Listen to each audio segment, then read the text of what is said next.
galera, bom dia, boa tarde, boa noite, boa madrugada. Meu nome é Sidney Martins, professor de língua portuguesa aqui do LAC Concursos, o maior site de videoaulas do Brasil, quiçá das Américas. Então, meu parceiro, vamos deixar de enrolação e vamos direto ao ponto. Você que vai fazer a prova aí do DPU, já tá ligado que a banca é o CESP, então nós vamos fazer uma revisão geral do CESP. Agora, vamos trabalhar em cima das questões e é claro que eu vou fazer um pequeno acervo teórico. Sidney, mas eu já estou vendo teoria há um tempão. Beleza, não custa nada a gente poder massificar na reta final para você não esquecer no dia da prova. Sidney, caramba, ainda bem que você vai fazer isso, porque eu, na verdade, fui relaxado e deixei apenas para estudar a língua portuguesa no finalzinho, porque havia outras disciplinas que eram mais complicadas, pelo menos para mim, e eu acabei dedicando mais tempo. Então, caraca, eu estava preocupado com a língua portuguesa realmente. Então, agora, seus problemas acabaram. Vamos praticar em cima das questões. Então, vem aqui comigo, dá uma olhada na primeira questão. Então, olha só. Aqui, eu recortei um fragmento do texto para a gente poder trabalhar direto a questão. Então, vamos lá. Ó. Assim, a noção de capacidade é essencialmente um regime de liberdade. O leque de opções que uma pessoa dispõe, quer dizer, perdão, né, já até li aqui embaixo, ó, o leque de opções que uma pessoa tem para decidir que tipo de vida levar. Preservam-se a coerência e a correção gramatical ao se substituir tem, que está aqui, por dispõe, com a vantagem de tornar o texto mais de acordo com o padrão culto da língua. E aí vamos lá, tanto é que na hora da leitura eu li logo dispõe, né? Fiquei aqui de olho aqui. Então preste atenção. Na verdade, a gente tem de entender como é que funciona a base da transitividade para conseguir entender o processo da regência e saber se vai ou não acarretar algum prejuízo gramatical. Então, como base, acompanha aqui comigo rápido. Então, olha só. Eu vou botar aqui algumas frases. Então, vamos lá. O servidor comprou um carro. O servidor precisa de dinheiro. O servidor deu flores para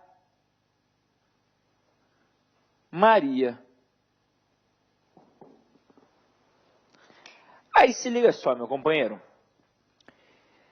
Quando a gente vai estudar o processo de transitividade, para a gente poder entender o que é uma análise sintática, a primeira coisa que a gente tem de entender é que a análise não é sintática, a análise é morfossintática. Então não tem como eu olhar um termo isolado e classificá-lo sintaticamente. Eu tenho, na verdade, de olhar a quem ele está ligado gramaticalmente, para aí sim conseguir classificar sintaticamente.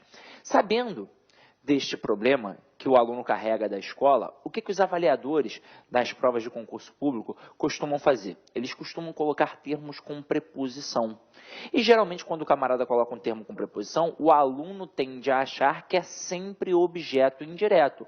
Ou então ele fica na dúvida se é um objeto indireto ou um complemento nominal. Porque os dois, tanto o objeto indireto quanto o complemento nominal, sempre possuem preposições. Agora, se o aluno entender que o objeto indireto está ligado a um verbo e que não é qualquer verbo, é o verbo transitivo indireto, e que o complemento nominal está ligado a um nome, ele já percorreu mais de 80% do trajeto dele. E aí vem comigo aqui. Para a gente poder fazer uma análise, basta nós pensarmos no sistema SVC.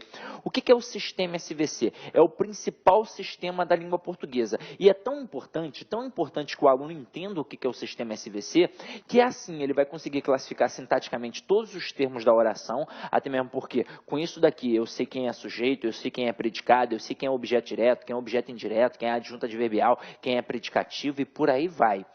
Com isso daqui eu também resolvo as questões de pontuação. Porque na hora que a gente está pensando no sistema linguístico, a gente sabe que há a ordem direta e a ordem indireta da língua portuguesa. Por que a gente chama de ordem direta? Porque foi o primeiro processo que surgiu. E surgiu através de quem? De nós, falantes comuns. Então, quando você era criança e nem sabia flexionar o verbo corretamente, você falava assim, ó, eu sabo isso. Então, esta ficou sendo a estrutura da ordem direta. Só depois, quando você adquiriu um pouco mais de conhecimento linguístico, é que você começou a fazer as inversões. Então, através disso, a gente sabe que a ordem direta é uma ordem facilitadora da compreensão. E se é ordem direta, não pode haver interrupção. O que isso significa? Significa que eu não posso ter vírgula entre o sujeito e o verbo e também não posso ter vírgula entre o verbo e o complemento exigido por ele. Olha a importância do sistema SVC. E detalhe, você que vai fazer a prova de redação e ainda não sabe muito bem como estruturar o texto, está aqui, ó, sempre na ordem direta. Sabe por quê? Se você já fez um preparatório e teve um módulo de redação, talvez você já tenha escutado do seu professor que é errado produzir um período longo, assim como é errado produzir uma inversão. Não significa, na verdade, que está errado. Agora, por que o professor falou isso para você? Para você não produzir um período longo e não produzir um período curto, mesmo não estando totalmente errado. Na verdade, o pensamento é em cima da prova do concurso público, porque o camarada que vai corrigir uma redação, por exemplo, ele não corrige 1, 2, 3 redações, ele corrige 1.000, 2.000, 3.000 redações. Então, se você produz um período longo, na verdade, você está fadado a 2 tipos de erros. Na verdade, até a 3. Você está fadado ao erro de concordância, porque a gente sabe na escola que o sujeito concorda com o verbo. Mas a verdade é que o sujeito concorda com o núcleo, né? O verbo concorda com o núcleo do sujeito. Então, geralmente nas provas o camarada coloca uma frase grande demais e se você na hora estiver produzindo colocar uma frase grande demais, o núcleo do teu sujeito pode ficar distante do verbo. E aí você pode cometer um erro de concordância. Outro erro na hora da escrita é que o aluno pensa que a vírgula é pausa de respiração. E não é. Na verdade, a vírgula é um processo sintático. Então, se o sujeito está grande, ele acaba sentindo falta de uma vírgula. E aí coloca a vírgula e vai errar também. E outra coisa, se o meu período está muito grande, eu posso até falar besteira. Posso ser prolixo. Então, é melhor produzir um período curto. Agora, em relação à ordem direta, se eu produzo uma inversão, não está errado, mas na hora pode ser que o camarada não entenda, e se ele não entender, pode ter certeza, ele não vai fazer uma segunda leitura, ele vai assinalar erro de coesão e coerência. Então é por isso que a gente sempre prioriza o sistema SVC na ordem direta, porque assim você facilita a vida do avaliador e ele vai facilitar a tua, porque ele vai perceber, ó, pelo direcionamento, primeiro sujeito, verbo e o complemento. Agora, deixando isso de lado, vamos ver como é que funciona na hora da análise sintática. Independentemente do camarada destacar um termo no início da frase, no meio da frase ou no final da frase, eu sempre vou de cara no verbo. Aí o que eu faço? Eu pergunto a ele quem é o sujeito e automaticamente o resto é o meu complemento. Agora, como complemento, eu tenho 3 elementos. Por quê? Porque eu tenho 3 tipos de verbos. Eu tenho o verbo transitivo, o verbo intransitivo e o verbo de ligação. Então, eu vou ter 3 complementos possíveis. Eu terei um objeto, eu terei uma circunstância que eu vou tipificar através do adjunto adverbial e eu terei aqui uma característica que, no final das contas, será o meu predicativo. Para poder facilitar a nossa vida, eu vou colocar aqui circunstância de localidade. Por que eu estou fazendo isso? Porque normalmente a gente, ao visualizar um termo que indica localidade com preposição, a gente tende a dizer que é objeto indireto. Porque isso vai te confundir. Está pedindo a preposição, quando na verdade vai ser um adjunto adverbial de lugar para a maioria dos gramáticos. Agora, se liga só. Sidney, como é que isso funciona? Vamos lá. Eu tenho 3 verbos. o transitivo, o intransitivo e o de ligação. Então, preste atenção no que eu vou te falar aqui agora. Os dois primeiros, o transitivo e o intransitivo, eles são chamados verbos nocionais. O que é isso? É um verbo que me dá uma noção de ação. Então, é por isso que eles encabeçam o predicado verbal. É por isso que eles indicam sempre a ação. Agora, o verbo de ligação, a gente já sabe que ele não indica ação. Ele indica estado, atributo, qualidade. Então, ele não vai ser um verbo nocional. Ele vai ser um verbo relacional. Porque ele apenas vai relacionar o sujeito ao seu predicativo. E é por isso que ele encabeça o predicado nominal. Agora, por que eu estou dizendo isso?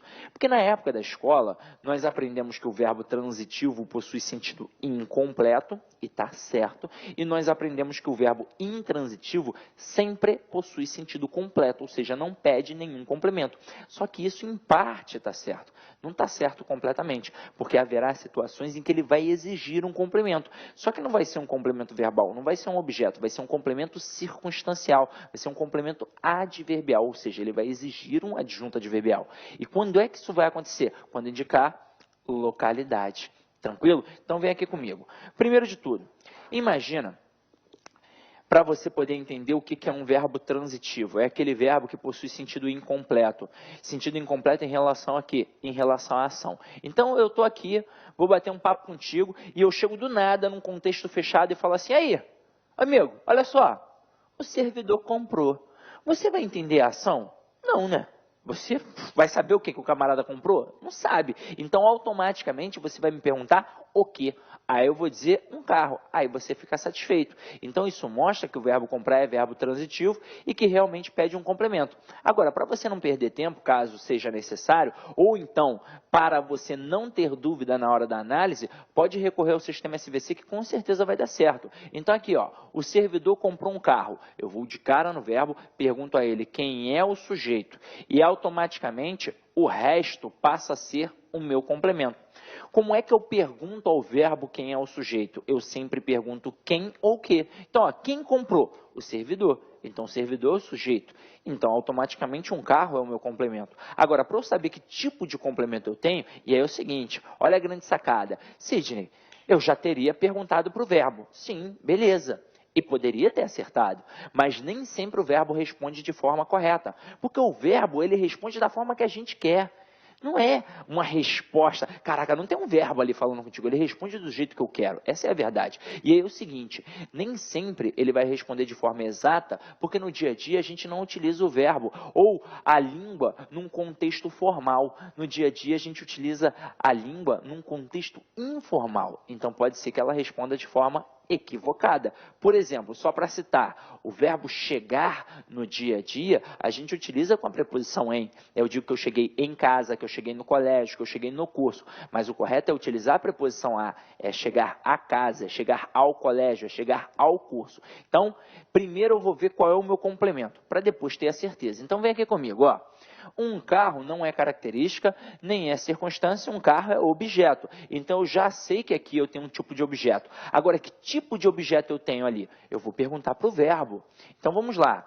Quem compra, compra alguma coisa. Então, para facilitar a vida de todo mundo, a mão direita é o verbo e a mão esquerda é o complemento, caso exista. Então, ó, quem compra, compra alguma coisa. Então, pedir um complemento sem preposição. Portanto, eu tenho um verbo transitivo direto, que sempre vai pedir um objeto direto.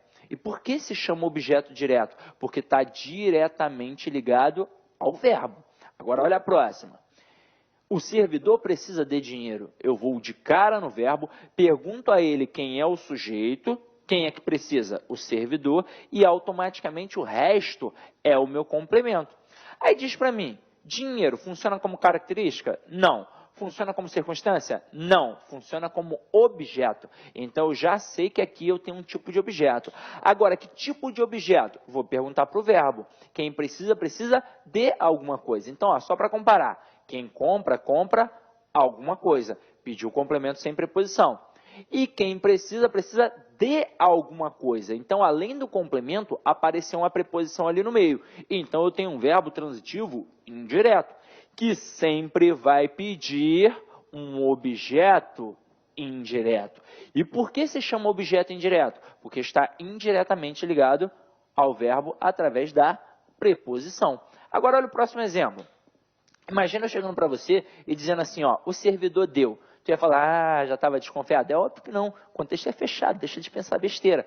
Na hora que eu falar para você, o servidor deu, você vai me perguntar o quê? Aí eu vou falar flores.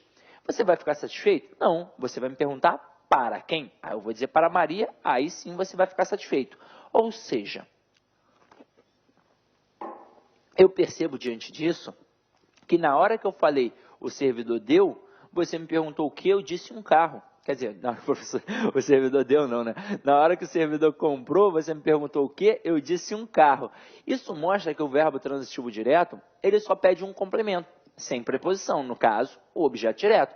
Agora, quando eu disse a você, o servidor precisa, você me perguntou de quê? Eu disse de dinheiro e você ficou satisfeito. Então, isso mostra que o verbo transitivo indireto só pede um complemento com preposição, no caso, o objeto indireto. Agora, quando eu disse a você, o servidor deu, você me perguntou o quê? E eu disse flores. E ainda assim você me perguntou para quem, e eu tive de dizer para Maria. Então isso mostra que o verbo dar aqui nesse contexto, ele é um verbo bitransitivo, ou seja, é um verbo transitivo direto e indireto. Ou seja, exige dois complementos verbais. Porque o CESP trabalha assim. O CESP, ele não vai colocar para você que o camarada está pedindo um objeto direto ou um objeto indireto. Ele vai colocar que está pedindo um complemento direto ou um complemento indireto, um complemento verbal. É assim que ele vai trabalhar. E aí se liga. Aqui eu tenho flores como objeto direto e para Maria como objeto indireto. Afinal de contas, quem dá alguma coisa para alguém. A coisa é o complemento sem preposição.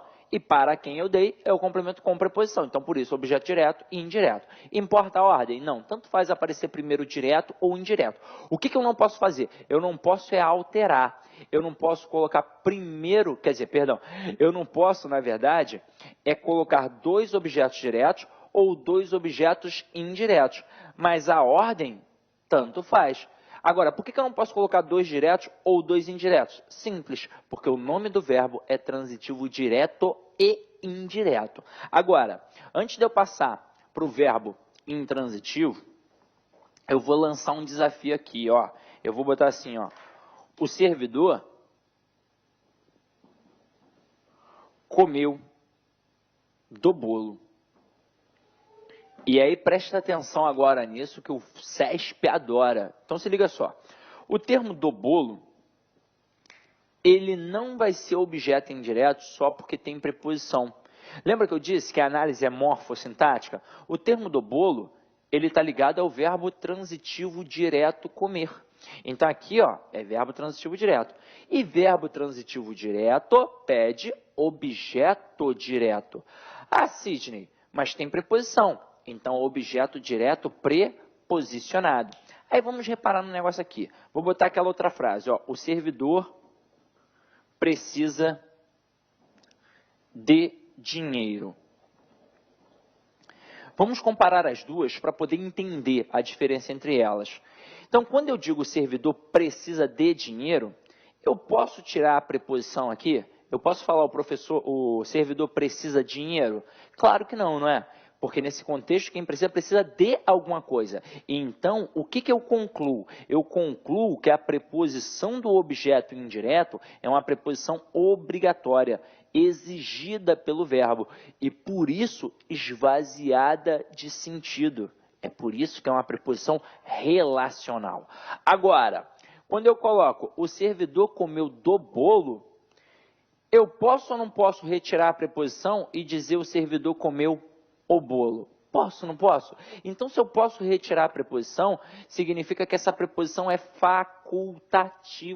Ela não foi exigida pelo verbo. É por isso que é um objeto direto preposicionado. Agora, se ela é facultativa, por que eu coloquei? Para evitar uma ambiguidade. Porque se eu falar que o servidor comeu o servidor comeu o bolo todo. E se eu falar que ele comeu do bolo, ele comeu apenas parte do bolo. Então, por exemplo, lá na hora da prova, se o camarada colocar assim, ó, o servidor comeu do bolo e falar, a retirada da preposição pode ser feita sem nenhum prejuízo semântico. Está errado. Porque aqui, se eu retirar a preposição, eu estou dizendo que o camarada comeu o bolo todo. E se eu coloco a preposição, eu estou dizendo que ele comeu apenas parte do bolo. O objeto direto preposicionado, ele normalmente vem com dois aspectos. Ou é para evitar ambiguidade, como apareceu aqui, ou é apenas para dar uma enfatizada, como na frase que está na Bíblia, amarás a Deus sobre todas as coisas. Quem ama, ama alguém. Não precisa colocar a preposição a. Só que aí repara, aí foi apenas para dar uma enfatizada. Ou seja, se eu retirar a preposição, não haverá nenhum prejuízo, nem gramatical, nem semântico. Aqui, ó, tem prejuízo semântico. Então, fica ligado, ficou a dica, tá? Agora, para a gente poder finalizar não, né? Dar continuidade aqui nessa análise, imagina o seguinte, imagina eu colocando assim para você, ó, o servidor morreu de fome. Na hora que a gente pensa nas estruturas em que o verbo é transitivo, a gente sempre vai fazer uma pergunta, porque o sentido dele é sempre incompleto. Agora, é incompleto em relação ao sentido de ação. Então, por exemplo, quando eu coloco o servidor morreu de fome, bastava eu dizer a você que o servidor morreu. Ah, Sidney, mas eu sou curioso e quero saber de quê. Mas aí entenda, perceba, o sentido de ação de morrer já não foi manifestada? Então, já entendi o sentido de ação. Afinal de contas, tudo bem que quem compra alguma coisa, mas e quem morre? Quem morre, morre, simplesmente. Se eu disser que alguém morreu, é o suficiente para saber que não está mais vivo. Então, o sentido é completo. Então, é verbo intransitivo. E, Sidney, você colocou um algo a mais. Todo algo a mais relacionado a um verbo intransitivo é sempre uma adjunta adverbial. Até mesmo porque, se a gente fosse fazer análise aqui pelo sistema SVC, ó, reparem, o termo de fome não é objeto nem característica, é uma circunstância de causa. Então, aqui só pode ser um adjunto adverbial de causa. Agora, em qual situação o aluno realmente enfia os pés pelas mãos? Quando a gente coloca assim, ó, o servidor mora em Ipanema, na Farm de Amoedo. Então, vem aqui comigo, ó. Quando eu coloco o servidor mora, automaticamente você vai me perguntar onde. Não tem como negar isso. Não dá para eu dizer que quem mora, mora, assim como quem morre, morre. Não tem como. Então, o aluno automaticamente vai classificar isso daqui como objeto indireto. Só que é o seguinte, a gente está trabalhando com a tradição gramatical. Então, no pensamento da maioria dos gramáticos, olha o que vai acontecer aqui, ó. Tudo bem que tem preposição, mas aqui não funciona como objeto, aqui funciona como circunstância de localidade. Então, eu terei aqui um adjunto adverbial de lugar. E se é adjunto adverbial de lugar está atrelado ao verbo, é porque o verbo é intransitivo. Ou seja, aqui não foi um complemento verbal sendo um objeto, aqui foi um complemento circunstancial, um complemento adverbial, ou seja, um adjunto adverbial de lugar. Agora, Sidney, eu não acredito, porque aí está exigindo a preposição. E aí vamos entender, para cada ação que eu pratico, tem sempre alguém que vai sofrer ou ser alvo da ação. Então, beleza. Quando eu bato aqui no quadro, quem praticou a ação de bater? Eu, Sidney. Quem sofreu a ação de apanhar? O quadro. Então, o quadro sofreu a ação do Sidney. Quando eu digo que o servidor comprou um carro, quem praticou a ação de comprar? O servidor. Quem sofreu a ação de ser comprado? O carro. Então, o carro sofreu a ação do servidor. Agora, quando eu digo o servidor mora em Ipanema, quem pratica a ação de morar? O servidor. Em Ipanema, por acaso, sofre alguma ação do servidor? Não, apenas indicamos aqui uma circunstância. Ah, Sidney, tudo bem, aceitei, mas e o fato de estar exigindo a preposição? Não posso confundir com um objeto indireto? Então, vamos lá. Quando eu disse o servidor precisa de dinheiro, quem precisa, precisa de alguma coisa. Se a coisa é objeto. E aqui, ó, o servidor mora em Ipanema. Quem mora, mora em algum lugar. Não chamei de coisa, chamei de lugar. Por isso, adjunta adverbial de lugar. Tranquilo? E para finalizar, ó, vamos trabalhar aqui o verbo de ligação. Então, eu coloco assim, ó. A professora é linda. Tudo bem. Belezinha. Então, aqui, ó, Eu vou de cara no verbo, pergunto quem é o sujeito, que só pode ser a professora, e linda vai ser o complemento. Linda não é nem objeto, nem uma circunstância. Linda é uma característica, é um atributo, é uma qualidade. Então, aqui só pode ser predicativo do sujeito e o verbo de ligação. Agora, por que predicativo do sujeito? Porque está qualificando, caracterizando a professora, que no caso aqui é o sujeito. Agora, o avaliador, para tentar te derrubar, ele vai fazer assim, ó. A professora está em Ipanema. E eu tenho certeza que ele vai trabalhar em cima da transitividade, da regência do verbo. Então, ele não vai perguntar nada em relação à professora, nada em relação a Ipanema. Ele vai perguntar em relação ao verbo estar. E, normalmente, o que vai acontecer com o aluno? Ele vai dizer que é um verbo de ligação, porque, notoriamente, ele não vai perceber o sentido de ação. E segundo, muito pior, ele vai lembrar da época em que ele era criança, em que a professora fazia com que ele tivesse de gravar os verbos de ligação. Ser, estar, aparecer, tornar-se, permanecer, ficar. Então é óbvio que ele vai dizer que é um verbo de ligação. Só que é o seguinte, para ser um verbo de ligação, obrigatoriamente meu complemento tem de ser uma característica. Porque na língua portuguesa está tudo interligado, tudo depende do contexto. Se o meu complemento é um objeto, aí sim o verbo é transitivo. Se o meu complemento é uma adjunta adverbial, o meu verbo é intransitivo. Se o meu complemento é uma característica, o meu verbo é de ligação. E ao olhar para o termo em Ipanema, aqui não é característica. Então o verbo estar não tem como ser de ligação. Aqui é uma circunstância de localidade, é um adjunto adverbial de lugar, e se é um adjunto adverbial de lugar e está atrelado ao verbo, é porque o verbo é intransitivo. Show? Agora, a gente já tem noção da base, vamos partir para a questão para poder resolvê-la com toda a tranquilidade do mundo. Então, acompanha aí comigo, ó. O camarada perguntou se pode substituir o tem pelo termo dispõe, e ainda disse que tem a vantagem de tornar o padrão mais culto. Então vem aqui comigo, ó. Meu companheiro, quem tem alguma coisa. É verbo transitivo direto. E aí tá se ligando que aqui eu tenho um pronome relativo que faz referência a toda essa estrutura, o leque de opções. Quando eu tenho a regência, e aí observa, essa questão é sensacional. Quando eu tenho uma questão de regência atrelada ao pronome relativo, a gente tem que se ligar no processo. Então, olha só, se eu botar este é o museu, não, este é o museu não, este é o livro que gosto de ler.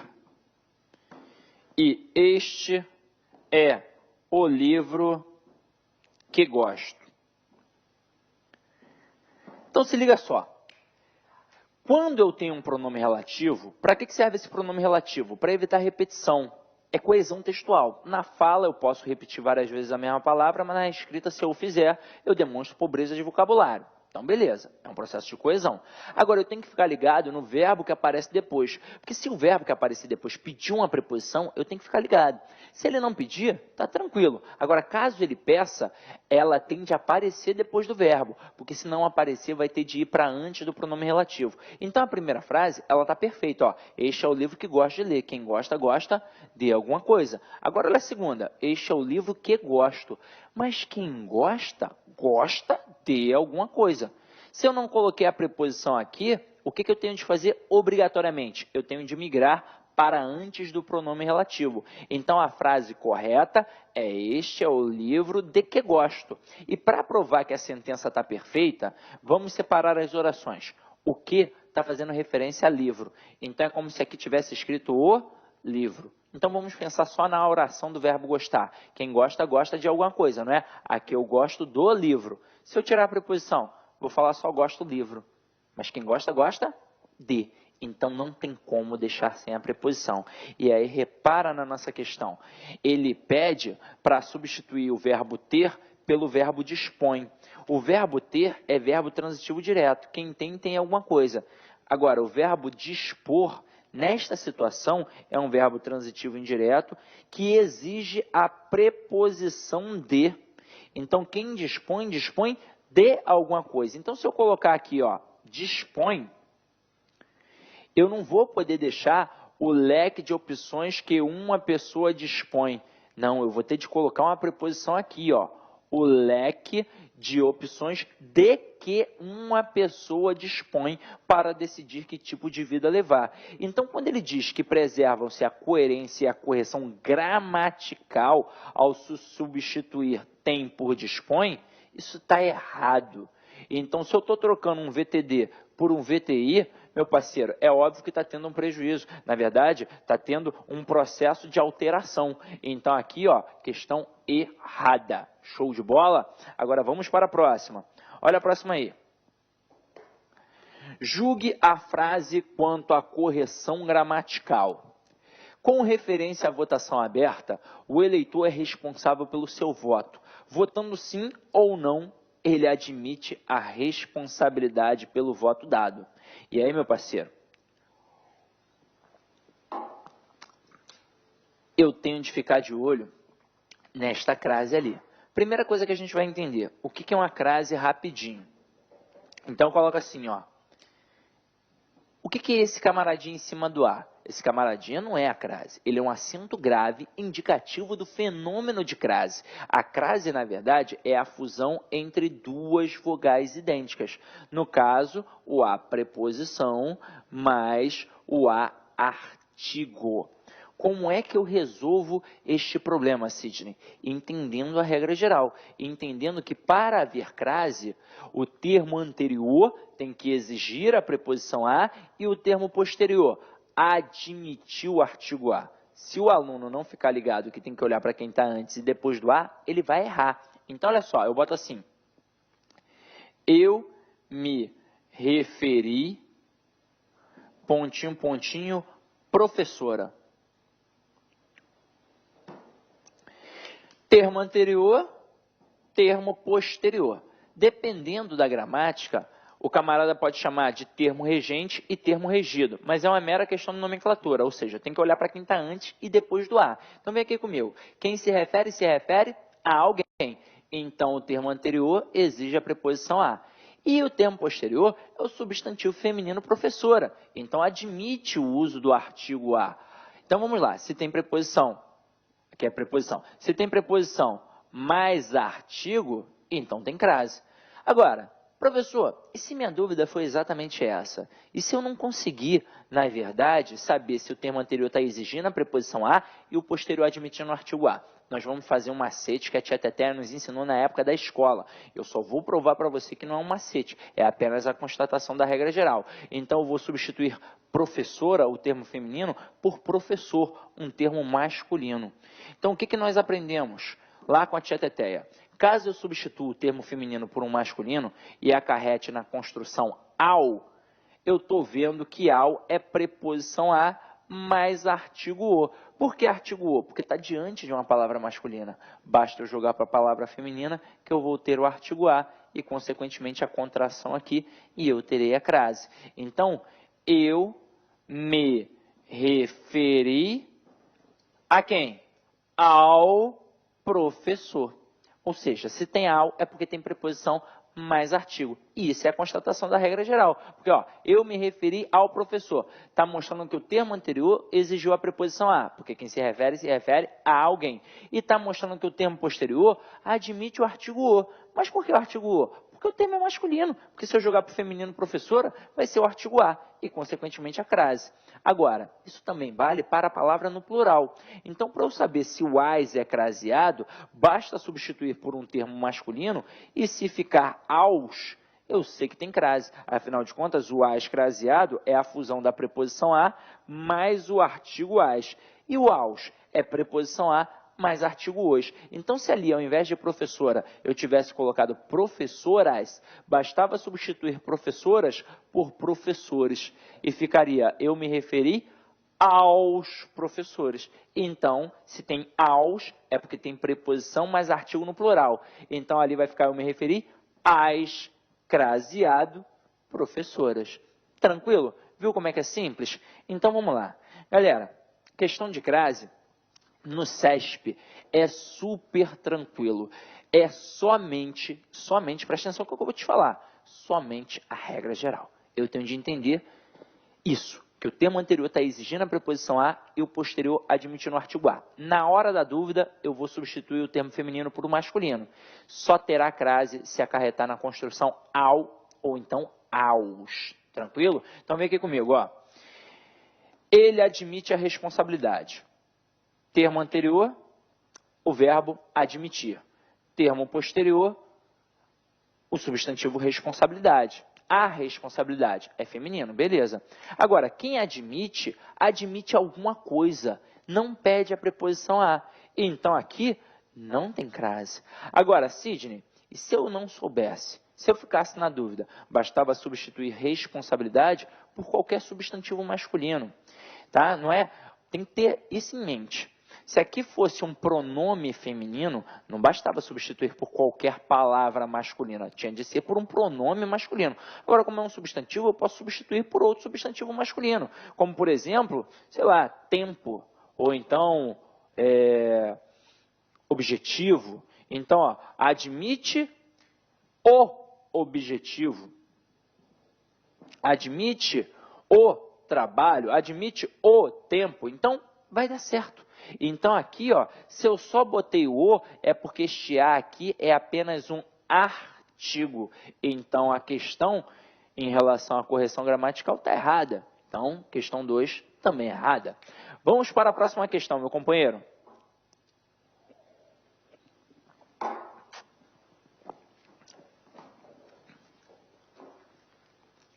Além de promover a geração de renda das famílias de trabalhadores rurais, os assentados da reforma agrária também contribuem para inibir a grilagem de terras públicas, combater a violência no campo e auxiliar na preservação do ambiente, quer dizer, do meio ambiente e da biodiversidade local, especialmente na região norte do país.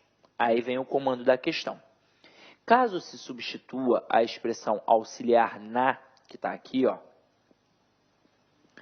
por auxiliar a, com crase até, serão mantidos a correção gramatical e o sentido original do período. E aí se liga, o primeiro momento da aula foi um momento mais demorado em relação ao aspecto teórico, só que agora já está fácil, porque é o seguinte, ele diz que dá para substituir o auxiliar na pelo auxiliar a. Vamos lá. Quem auxilia, nesse contexto, auxilia em alguma coisa. É por isso que ele auxilia na preservação. Como é que eu vou tirar a preposição em e vou colocar a preposição a? Não tem como. Então, isto é um erro. Então, a questão aqui, mais uma vez, está errada. Tranquilo, meu parceiro? Então, vamos para a questão 4. Vamos lá, ó.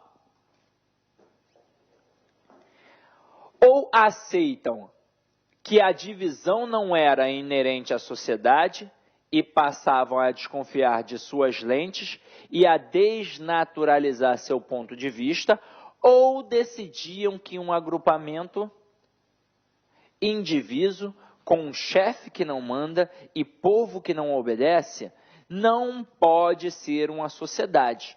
Logicamente, foi a segunda interpretação que vingou. Aí olha o que o camarada diz, ó.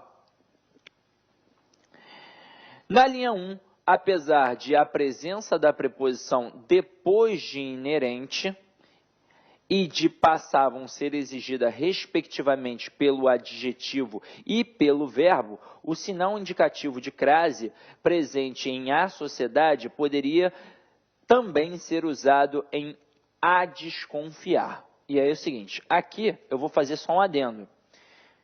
Veio linha 1 porque foi como estava na prova. Na hora que eu joguei aqui no slide, não ficou mais sendo linha 1, e sim, ó, linha 2. Agora não tem problema. Vem aqui comigo.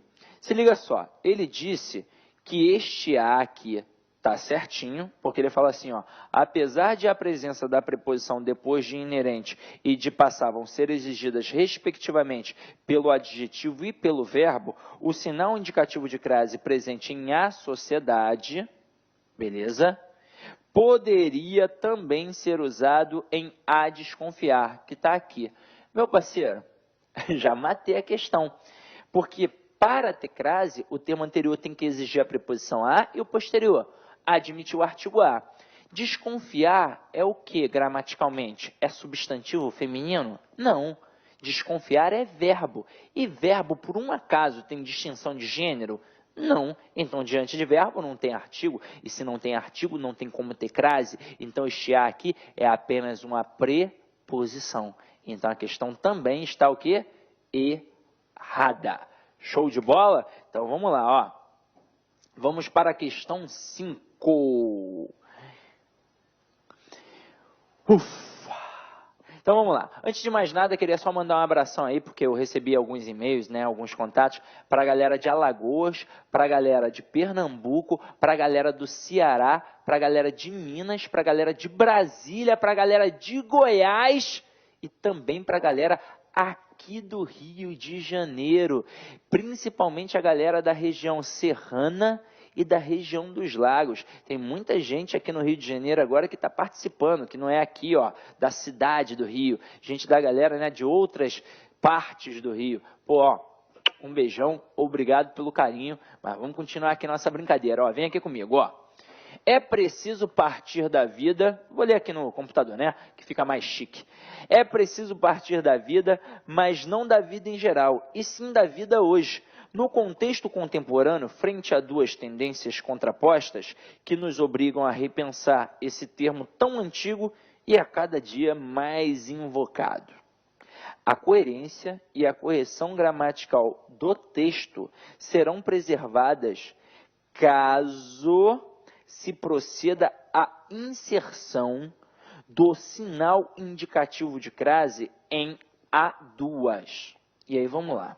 Galera, ele disse que dá para fazer isso aqui, ó, colocar crase em frente a duas tendências.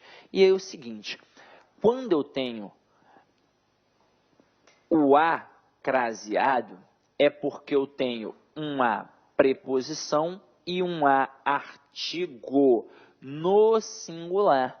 Quando eu tenho o AS craseado, é porque eu tenho uma preposição mais um AS artigo no plural. Na questão, ele disse que dava para fazer isso aqui, ó. E aí, meu parceiro, não tem como de jeito nenhum. Até mesmo porque toda vez que eu pensar num termo no plural, eu já mato a questão. Porque aqui, ó, A no singular, diante de um termo no plural, crase nem a pau. Então, meu parceiro, este A só tem como ser uma preposição. Tranquilo? A no singular, diante de palavra no plural, não tem crase de jeito nenhum. Tá? Então, vamos lá, ó.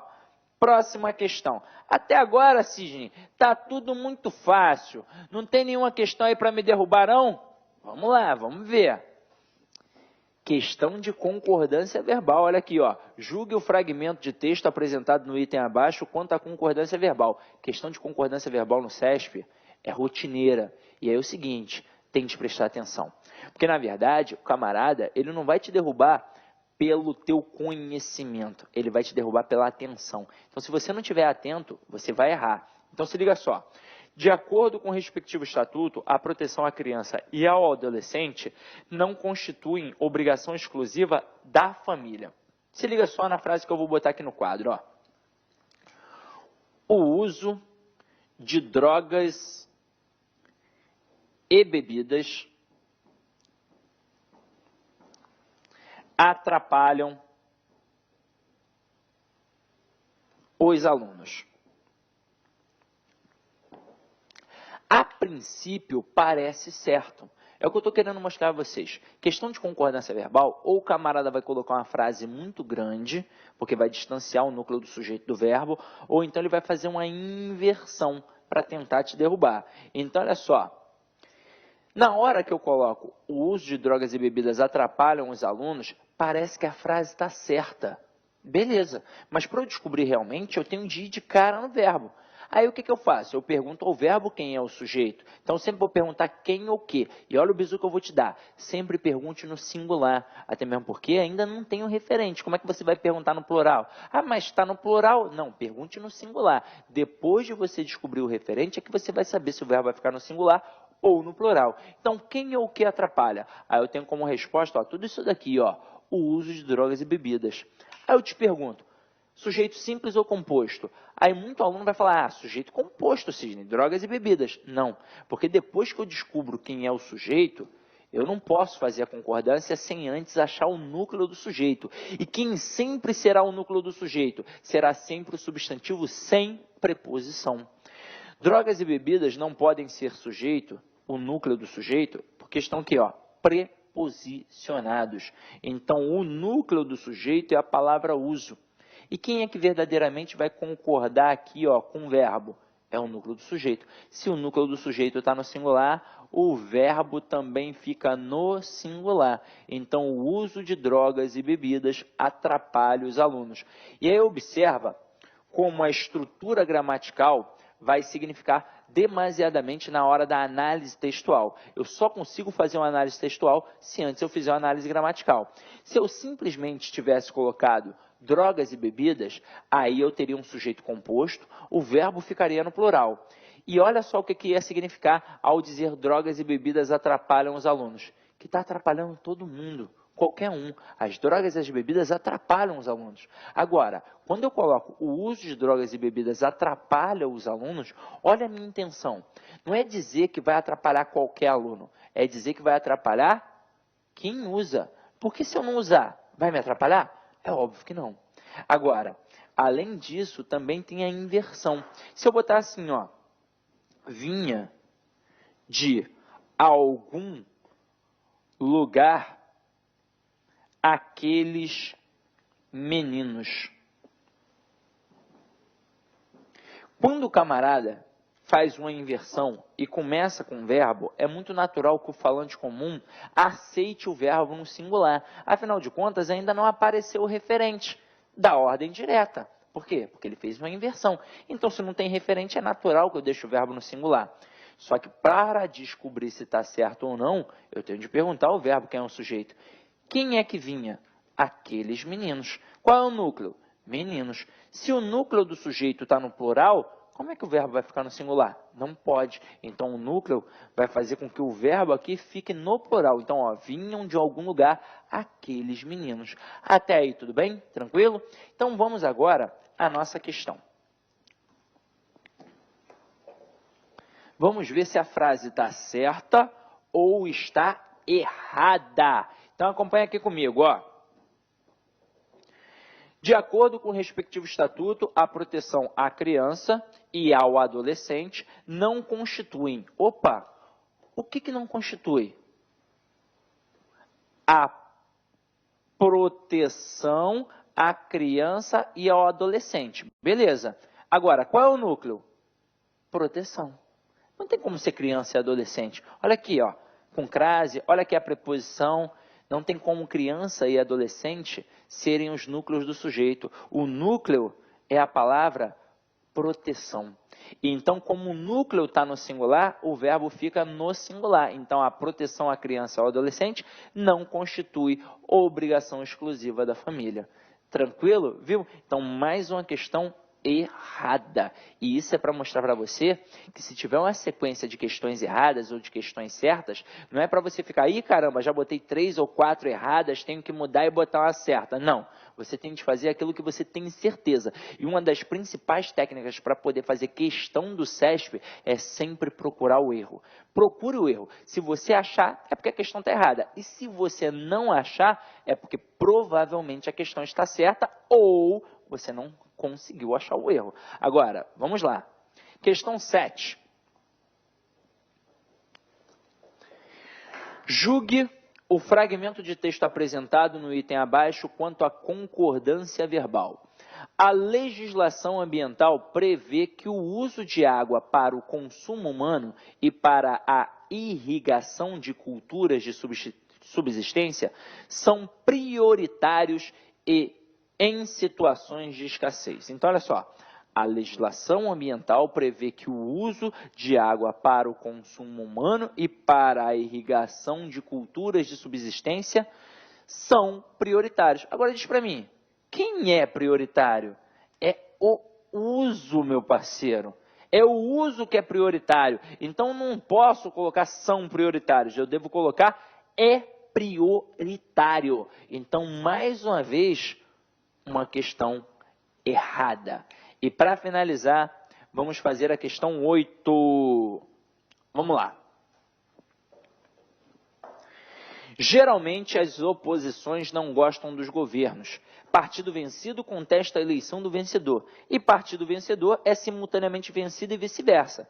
Tentam-se acordos, dividindo os deputados, mas ninguém aceita minorias. No antigo regime, iniciou-se uma representação de minorias para dar nas câmaras um recanto ao partido que estava de baixo. Não pegou bem, ou porque a porcentagem era pequena, ou porque a planta não tinha força bastante. Continuou praticamente o sistema da lavra única. Sócrates aconselhava ao legislador que, quando houvesse de legislar, tivesse em vista a terra e os homens. Ora, os homens aqui amam o governo e a tribuna, gostam de propor, votar, discutir, atacar, defender e os demais verbos. E o partido que não folheia a gramática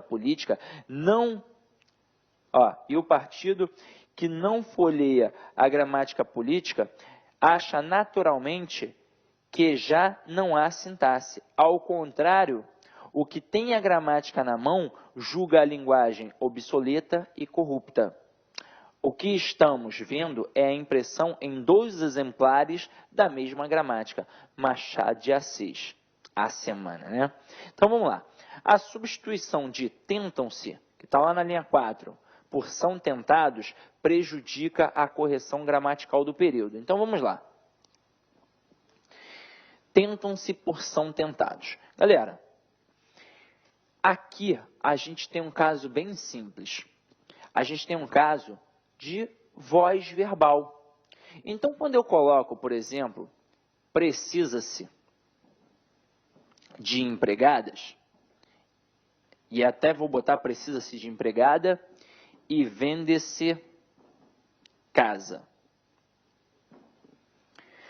A gramática, ao trabalhar isso daqui, ela pode trabalhar a concordância, o tipo de sujeito, a voz verbal, pode trabalhar a classificação da função do ser. Então, isso é importante pra caramba.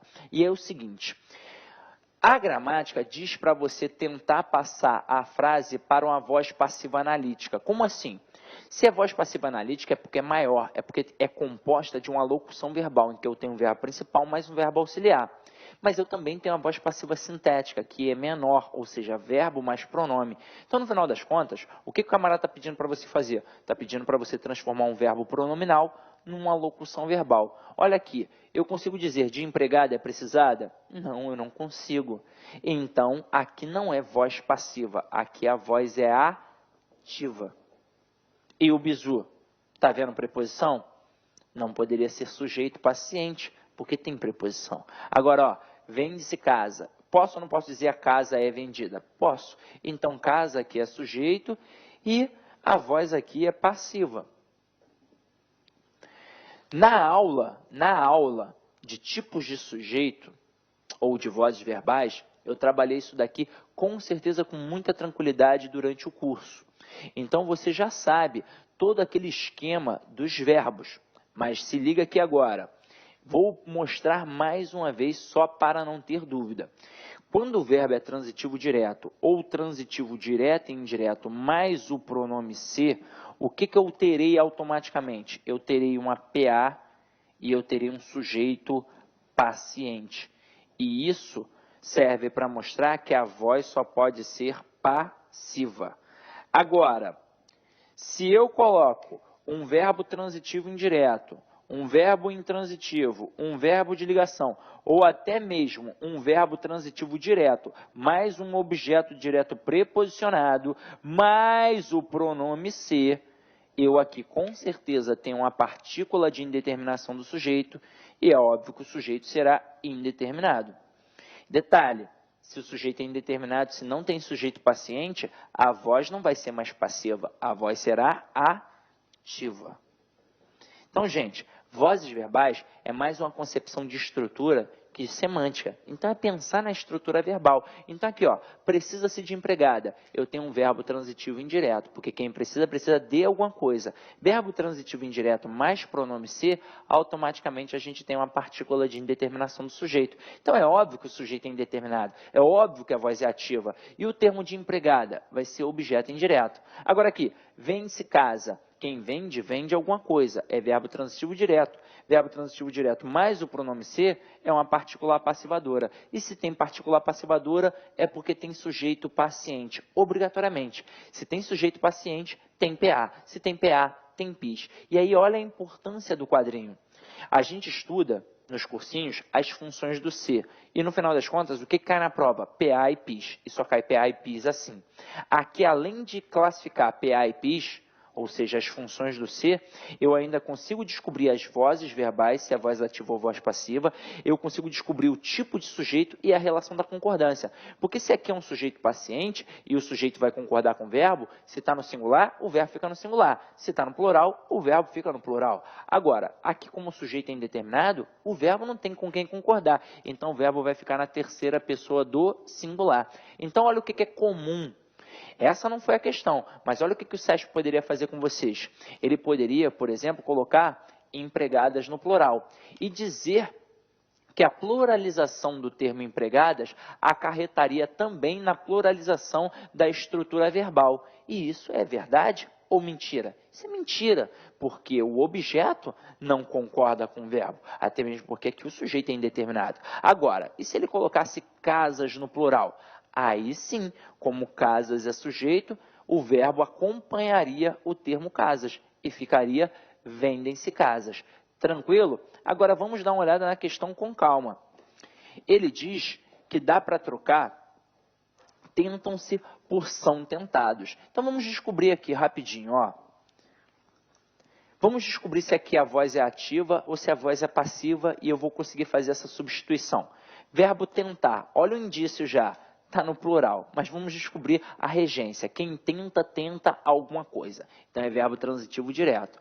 E o ser vai ser uma partícula passivadora. E quem é o sujeito? Acordos. Acordos. Acordos é o sujeito. Agora, dá ou não dá para eu dizer acordos são tentados? Ou então são tentados acordos? É óbvio que dá. Então, na verdade, eu só estou modificando a estrutura de voz passiva sintética para uma voz passiva analítica. E quando o camarada diz que é possível a substituição de tentam-se por são tentados, aliás, ele não diz que é possível, ele diz que isso prejudica a correção gramatical do período. Então, ele está errado. Porque, na verdade, não prejudica em nada. Ele simplesmente está trocando de voz passiva sintética para voz passiva analítica. Mas a voz continua o quê? Passiva. Só deixa de ter um verbo pronominal e passa a ter uma locução verbal. Então, é possível sim a mudança. Mas a questão está dizendo que não é possível. Então, a questão 8 também está errada. Pode anotar aí. E para finalizar esse bloco, eu vou só passar uma mensagem final, meu parceiro. Olha só. Quer... Então, faça acontecer, porque a única coisa que cai do céu é a chuva. Preparei 2 blocos de exercícios. Esse foi o primeiro. Trabalhei mais a concepção da análise sintática. No próximo, a gente vai trabalhar mais a concepção da análise textual, tá? Então, meu parceiro, avalie a nota, por favor. Aliás, avalie a aula, porque a sua nota é sempre importante para nós, para a gente saber se a gente está no foco certo ou não. E é isso. Eu desejo a maior sorte do mundo no dia da tua prova aí para o DPU. Tranquilo, meu parceiro? Ó, ide em paz e que o Senhor sempre vos acompanhe. Tranquilo? Fica com Deus. Clique lá aqui.